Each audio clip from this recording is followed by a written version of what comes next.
dia a todos. Vamos para mais uma reflexão, mais uma meditação da Bíblia.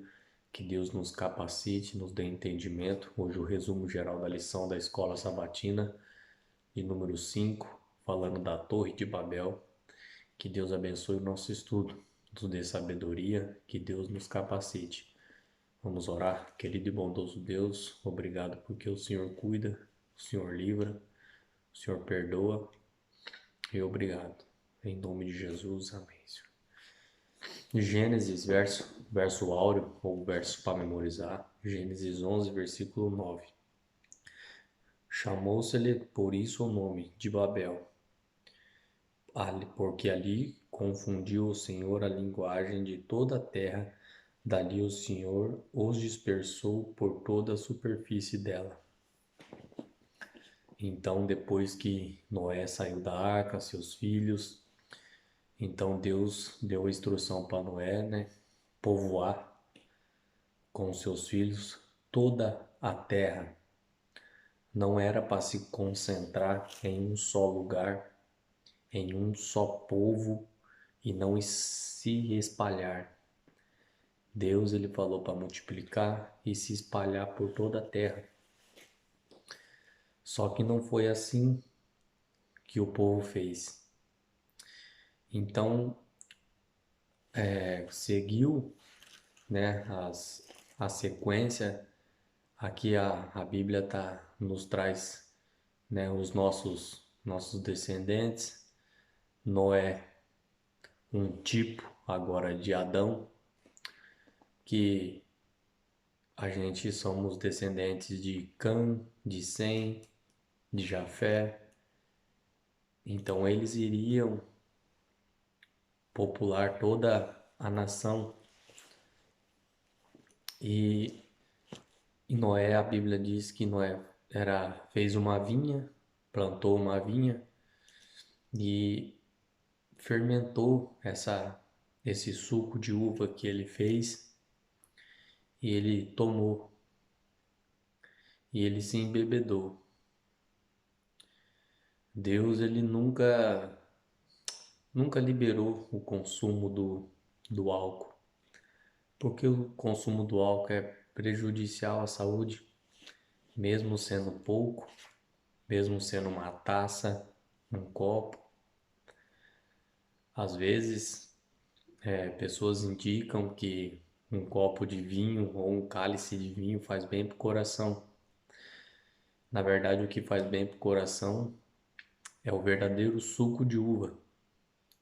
O suco de uva, não o álcool. O álcool nunca fez bem e nunca vai fazer. Experiência própria.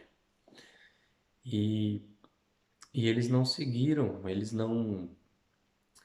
E Cã, então, quando Noé se embebedou, Cã viu a nudez de seu pai. Só que Cã fez um pouco caso.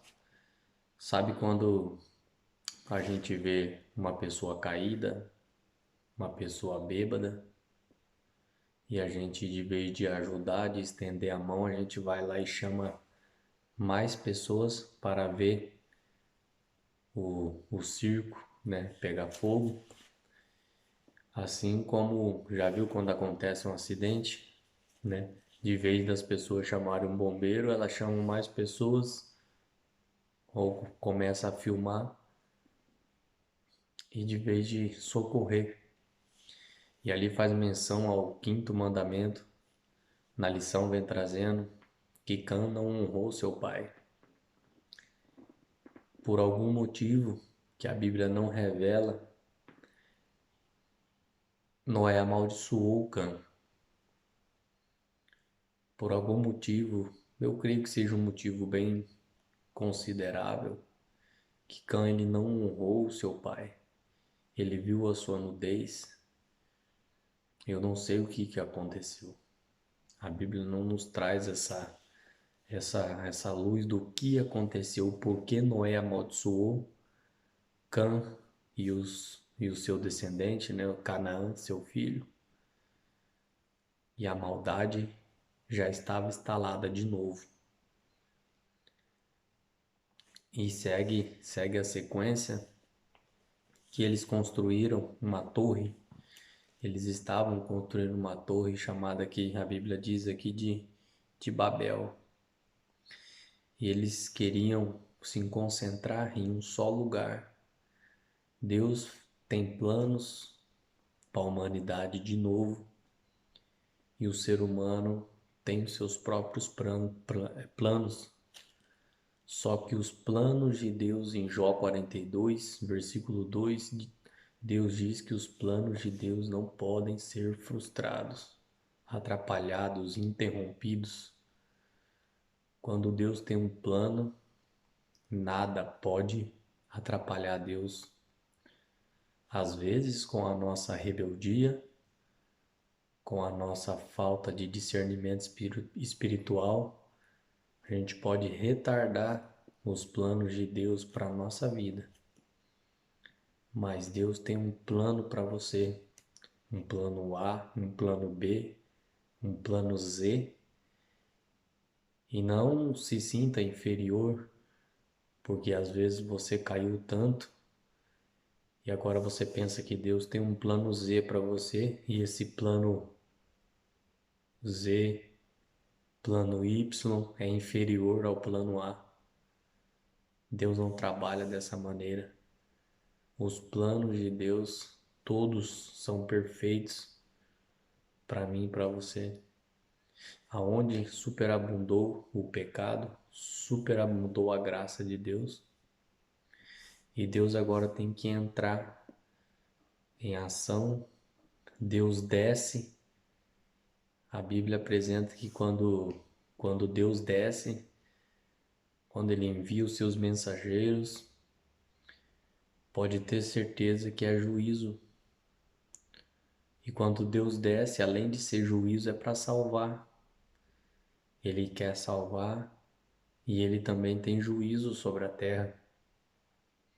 Lembra de Sodoma e Gomorra?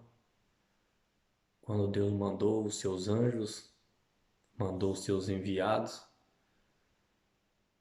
tirou Ló e sua família. Deus já tinha visto a maldade e agora ele foi com um juízo.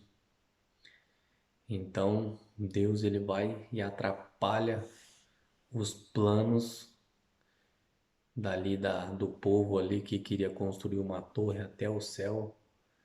Eles queriam ser igual a Deus.